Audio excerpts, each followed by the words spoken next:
What happened? What happened? You got hit. Shot. What's your name? What's your name? What's your name? What's your name? What's your name?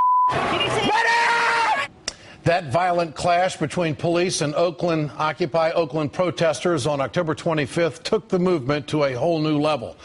Police resorted to using tear gas, rubber bullets, and other projectiles in an attempt to evict the protesters. 24-year-old Scott Olsen, an Iraq War veteran who did 2 tours in Iraq, was critically injured when he was hit in the head by a police projectile, reportedly a tear gas canister.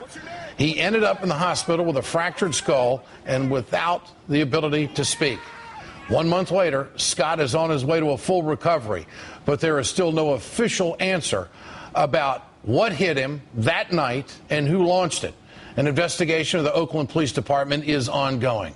America, let me introduce you to a tough Wisconsin kid. Scott Olsen, Iraq War veteran and member of the Iraq Veterans Against the War, joins me tonight. Scott, thanks for your time.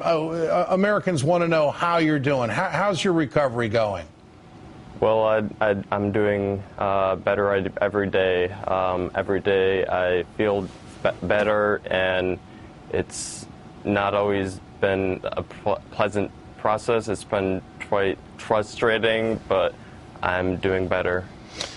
Scott, how hard was this for you in recovery, knowing that you couldn't talk, that you had to slowly bring that back? That had to be really scary. Talk about that. Yeah, it was really weird.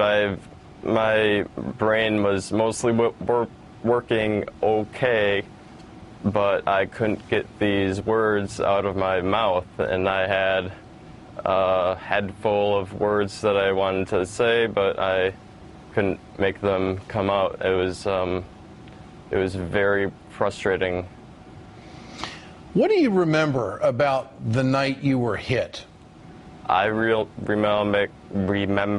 almost everything. I wasn't there that long. I was standing next to my friend in the navy dress blues, and we were standing there for the right that we had to exist there, to be there.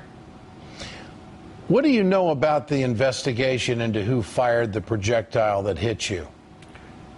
All I really know is that there is an investigation underway. I haven't been updated on the status of it, so we'll see about that in the future.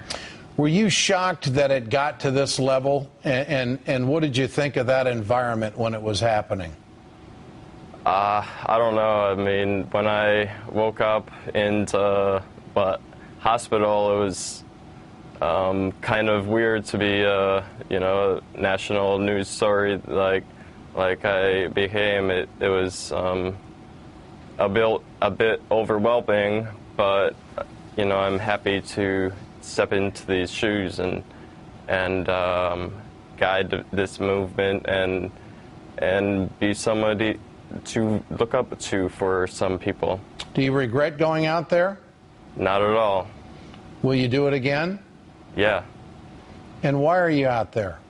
I'm there protecting the rights that we have. When I took the enlistment oath when I joined the Marines, I swore to uphold and defend the Constitution from enemies, foreign and domestic, and I'm continuing to do that. Where do you think the movement is now, Scott?